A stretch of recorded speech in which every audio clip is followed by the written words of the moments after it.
Okay, let me talk more in depth about the pocket pull theory. Meaning, let's go over the points which I have kind of sprinkled around everything. But let's put a video here which kind of sums up the points about this whole thing. So confusion about it would be minimized. So first of all, forearm at 90° defines the humerus angle. So as you can see here, force is this arrow, forearm is here, humerus is here, and when this forearm is in a 90° angle to the force, that is the point if it defines the humerus angle. Meaning that at this angle, this position, where the forearm is in a 90° position to the force, then you will look what is the humerus angle. And in this position, the humerus should be about 135 degrees because it comes from 90 plus 45. All right? So this position, where the forearm is 90 degrees to the cable, is the position which defines what is the identity of the movement you are doing.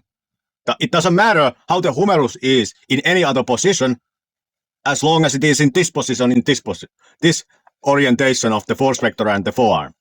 That is the position which matters. And this is the position which defines the movement. Humerus in this kind of angle, 135 to the force. And the forearm is in a 90° angle to the force. All right? Moving on. Forces. So here you can see we have this man here in the background in different positions. Here you can see him. We are here above the same person and here from front the same person. And here are the forces you can generate in arm wrestling. Like we don't have here at the background anything because usually these forces are not used. So we have the bicep, pocket pull, side pressure, and press and tricep. And I'm calling these tricep and bicep for simplicity. Obviously, elbow flexion has other muscles too than bicep, and this motion has other things than just tricep going on. Other times of pressures, I know. But for simplicity, let's just call this tricep and bicep. All right, so you can notice that this pocket pull is a combination of bicep and the side pressure. And this press is a combination of this tricep pressure and side pressure. All right? And the point of this is to show that if you watch him from front and he watch it from above, the situation doesn't move much or at all. Because this force vector come out of the fist. Because the fist is toward us here, when you are in this table position from above, you have the same situation. And the fist is toward us, because now the elbow is in his side. The elbow is in front of him, so the fist is toward us. The elbow is in his side, so the fist is again toward us. So again, both situations are identical regarding these forces. All right? Then, basis of effectiveness of the pocket pull thing. Here, you can see these shortened forms, these PP and P and SP and T and B, they come from these words, as you can see here. Side pressure is SP, pocket pull is PP, bicep is B, tricep is T, press is P. So, this comes straight from the Pythagorean theorem, which then tells you that this will always be greater than this or this. Press is always greater than tricep and side pressure. Pocket pull is always greater than bicep and side pressure. Because this is the general formula to derive these. The pocket pull and the press. But in this image example here, where these all are equal, bicep is as strong as tricep and side pressure is as strong as bicep and tricep. These are all equally strong. In this case, you can see what is the actual force of the pocket pull. And you can see it is 40% bigger than the bicep, as well as 40% bigger as the side pressure. Because this comes from the Pythagorean theorem, which in this situation is the bicep is just multiplied by the square root of 2, which is about 1.4, meaning it is then 40 times greater.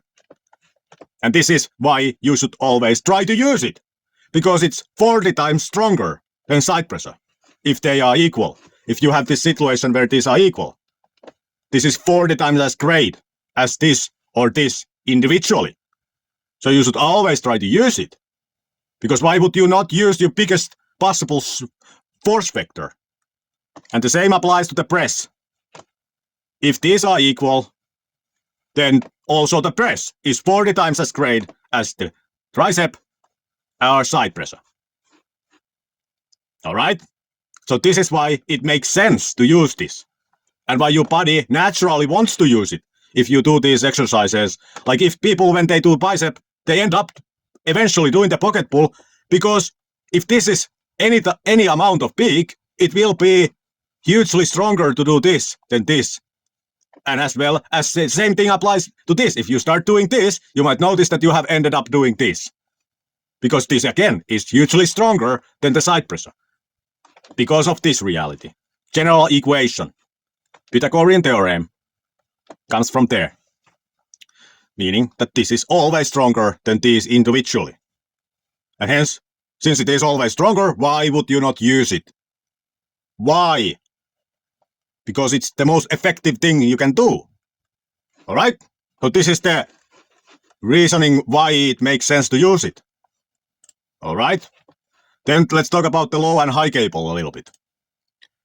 Note that here you can see that in this low cable, typically your body wants to take this position where this hand goes over the hardest position, which was when the forearm was in a 90 degree to the cable. It wants to go this position over so that the arm is vertically up, because you are leaning back. Whereas in this, when the cable is high cable, it will go over this position so that the forearm is more horizontal, because you are leaning forward. Because each of this position, your body tries to get this shoulder, the idle shoulder, being the idle shoulder because it's the shoulder of the hand which doesn't do anything, hence being idle. So there is the idle shoulder. The body tries to position this idle shoulder so that you could pull on it. You know, here it's pulling on the idle shoulder too. So it needs to get this idle shoulder down because it's pulling down. As well as here, when you get to the hardest position, after that you are pulling down, down. So it tries to get it down, down, down, you know? So this is the difference usually what ends up happening when you do the low cable and high cable. And note something else here. If you look at these images, you can see that if you would connect this cable to this cable, they are pulling against these others. Meaning that this person is now pulling against this person. You see? Because he's pulling up the cable, he's pulling down the cable. So these guys are kind of fighting each other. So they are complementary movements in this sense. The low cable and high cable. Alright? So this is about the low and high cable. And again, the hardest position defines what are you doing. This is the hardest position because the forearm is in a 90 degree angle to the cable. And in this, you are pointing to the shoulder. If you continue this line, it goes to the shoulder. If you continue this line, it goes to the shoulder. Of course, here, it might go over the shoulder a little bit because the forearm is going actually in a circular motion, you know? You are pulling to this shoulder with this arm, but your forearm has height, you know? So this pulling at this moment a little bit over the shoulder still means that it is pulling to the direction of the shoulder, you know? It's not pulling here or here, but here, all right? So that about it. And then critical cable angle. Let's talk about it. Because these were the low cable and high cable. And you notice that in the low cable you lean back. Because that's usually more effective because it plants your elbow and you get more support on it. Whereas here, this doesn't plant the elbow that well because the force is up. So it's a little bit weaker position. So your body only uses it as a secondary option when this is prevented. And this high cable, this is prevented because of the reason I will explain in the critical cable angle, which is this. Let's take a look. Here we have the critical cable angle, which is when the cable is parallel to the table. Because in this position, as you can see, the humerus has to lay flat on the table. Because now was the hardest position. Because now the force, which is this red vector, the force is perpendicular to the forearm. Like now, you know? When this force vector is perpendicular to the forearm, that's the hardest position. And in this position, because your humerus is the strongest when the forearm and the humerus are in a 90-degree angle, because it is strongest as this position, which happens to be also the position where the force is the greatest, you are kind of stuck in this position. Like you cannot theoretically get over this position, meaning that this would be impossible to do with static force, because you would get stuck on this position where the forearm is in a 90 degree to the force. Because now the humerus and the forearm in a 90 degree angle, after which you cannot lower the humerus even more to get over the position with static strength, because the humerus is already in the table. So it would have to just dynamically do the rest of the movement from the hardest position, which is impossible if you couldn't get the weight to this position with dynamic force, because your dynamic force is weaker than your static force. You know, if you just got this the forearm to this 90-degree angle to the humerus and to the force, if you got it there with static force, it's practically impossible to just contract it after it, because you got it there with static strength. How could you now get stronger and do it dynamically? All right? And this is the shoulder line, and this is the idle shoulder where you are pulling. All right? So if you are doing this exercise so that the cable is actually parallel to the table, then you are in a conundrum, because you cannot lean back to get over the hardest position anymore. So you would have to lean forward. So in that sense, this is a little bit of a critical cable angle for this movement, when the cable is parallel to the table. And obviously, 1 degree change doesn't change much, but you know, that is the position. And let's lastly talk about the front side pressure. Let's talk about what is this? Like, is this the pocket pull? And would it be the pocket pull if this would pull here instead of here? Would it then be pocket pull? Because you are pulling to this shoulder kinda. All right, let's talk about it.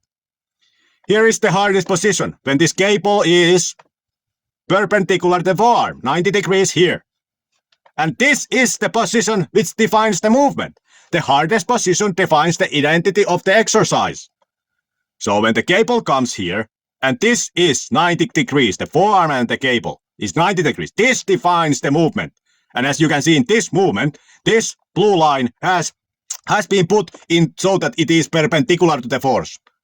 So this blue line is not the humerus, but it is the theoretical humerus, where this red line would be in a 90-degree angle. And as you can see from the image, we are pretty damn close to that, if not exactly at that angle. You know? So this is side pressure. This is side pressure because we have 90 degrees here and not 135, which comes from 90 plus 45. Because this defines the movement. The hardest position defines the identity of the exercise. Meaning that, yes, let's say that this angle here now would be 135. Let's say that it would be so. But it does not matter, because here the forearm is not 90 to the cable. It's not the hardest position.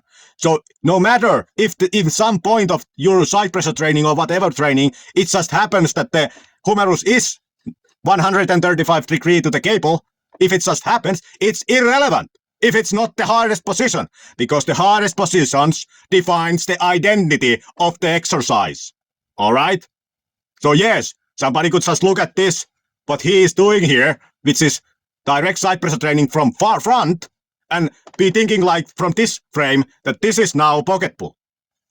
Like if he would pull here, he would think that it is the pocket pull. Like if we go here, even if this arm would be here, higher, it did not change the humerus cable angle, and then it's still side pressure. You know? This is side pressure because the hardest position defines the identity of the exercise. And the hardest position is when the forearm is in a 90-degree angle to the cable or the force. All right? So yeah, this should you note, that do not confuse side pressure from the front to be the pocket pull. And mark it down that the hardest position defines the identity of the exercise. Not just at some point it just happened to be 135 degrees, the humerus to the cable. No, it's in the hardest position. That's defines what you're doing. All right? And then the final point, which is very important. The 135-degree angle is not constant. Here, let's take a look. Note that here, you can see we have the guy from above here at the background. So this 135-degree angle is a special case in which the side pressure is as strong as the bicep. Because in that case, the pocket pull will happen like this, so that you have 45-degree angle here and here, which then produces here. Here we can see this red line, which continues from the pocket pull force vector you produce to this cable. This is the cable that is continuing this pocket pull force vector.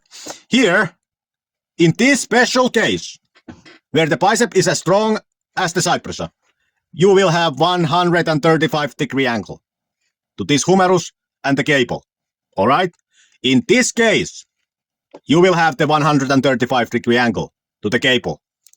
But if, for example, here, if your bicep is stronger than the side pressure, you might end up in this kind of situation, where you have now here 30 degrees and here 60 degrees, in which case now, if we continue this force vector of the pocket pull, which force from when you combine these two, bicep and the side pressure, if we continue this pocket pull, which will be then the cable we are pulling, here we have now 150-degree angle, and you are pulling kind of to your face. So if you have bicep stronger than the side pressure, like in this example, you will be pulling to your face when you do the pocket pull. The pocket pull happening when you contract the bicep and side pressure maximally at the same time. So you would be pulling your face. Alright? And here, if it's the other way around, your side pressure is stronger than your bicep. So that now here we have 60 degrees and here 30 degrees. In this case, when here is the cable, the pocket pull is pulling, we have now here 120-degree angle, which is less than the 135-degree angle, but you are still doing the pocket pull, because the pocket pull happens every time you contract the bicep and side pressure maximally, regardless what is the strength difference. When you combine them, the thing that forms here is the pocket pull force vector, and its orientation is dictated by the length of these force vectors. Alright? Its height and orientation changes when this force vector height changes. Alright? So even though somebody would do a cable like this person is doing here, so that we have now 120-degree angle here, it does not mean he wouldn't be doing the pocket pull. It just means that his side pressure seems to be stronger than his bicep. But he is still contracting the bicep and side pressure maximally to produce the pocket pull, which is the strongest force vector he can generate by combining the bicep and side pressure. And hence in his case, the number in this angle will be 120 degrees. And these numbers comes from these. You know? Like here, because this angle is identical to this angle, we have 90, 45. Here, because if we would pull a line here, this angle is identical to this angle, and hence we have the 30 plus 90. If we continue this line here, this angle identical to this angle, and then we have 60 plus 90. And this comes from this. So, note that the 135-degree angle is a special case, still a special case, even though it might be the most often appearing case. It's still a special case in which the bicep and side pressure are equally strong. And therefore, if you happen to have a weaker bicep than the side pressure, then your angle might be 120 degrees, or whatever it is. Meaning it doesn't have to be these numbers, but these are now examples of what it could be. Note that, because with most people, when they haven't done any side pressure training previously, usually if they have gone to the gym, they have trained their bicep. So usually this is what people start with. that the bicep is stronger than the side pressure. And hence I would recommend that when you start the pocket pull exercises, you start by pulling to your face. Because we are now assuming that the side pressure is weaker than the bicep. And hence your angle would be 150 degrees, the humerus and the cable angle. You know? So safety in mind, you wanna err by assuming that the bicep is stronger than the side pressure. Even if it wouldn't be. It is safer to assume that this is the reality you are living in. And then, if you actually do feel stronger to pull in this direction, then it's safer to assume that they are equally strong. And then you move to this number.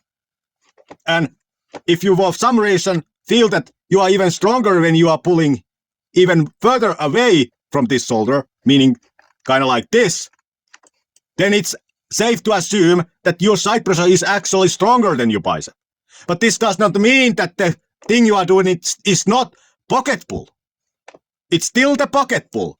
But note that the pocket pull orientation of the vector as well as the height of the vector depend totally on the bicep and side pressure force vectors. The force vector, as you can see, these white dotted lines, they define the pocket pull force vector. They define it. You know, when these shorten, the dotted line moves. And here where the dotted lines come together is the point of the pocket pull force vector. You know, they define it. They find the angle of it and they find the height of it. Meaning then that this person, this force vector, the pocket pull force vector for this person is the greatest of all of these people. Because now, if you would do the Pythagorean theorem here, you would calculate that this is actually the longest force vector in all of these images of these red force vectors. Meaning then that the bicep strength and the side pressure strength equally contribute to this force vector. Alright? So note this. If you're starting up with this pocket pull, assume that your bicep is stronger than the side pressure. And hence assume that you need a bigger angle than this for the cable and the humerus. And hence you are pulling to your face and not to the shoulder. And only if you find that you are actually stronger when you pull to the shoulder, then assume that they are equally strong. And then if you are notice that you are pulling actually even further down the shoulder, meaning kind of away from the shoulder, then assume that the side pressure is stronger than the bicep. Because you don't want to assume that this would be your situation and then end up injuring your side pressure. Similarly here, if this is actually your situation, this is the reality of your body, but you assume that it would be this, and hence you position the cable like this, then you are ending up loading the side pressure too much. Alright? So note this, that the 135-degree angle is a special case. Even though it might be the most often appearing case, it's still a special case in which the bicep and side pressure are equally strong. And hence you want to assume, for safety's sake, that your bicep is the stronger one. And hence you start by pulling to your face. Not saying you would need to jump just from this angle to this angle to this. Obviously it's a linear change. You can pull, like, you don't have to just jump from these numbers.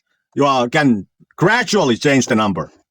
And again, putting up these numbers is complicating it, because your body knows where it is strongest to pull. And you will end up pulling where you are the strongest to pull.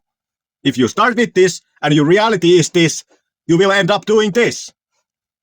And if you start with this and your reality is this, then you end up doing this. Alright? So note, it's a special case and you should start pulling to your face. Start by assuming the bicep is bigger than the side pressure so that you would not end up injuring the side pressure. Alright? These were my points. I hope they clarified the situation a little more.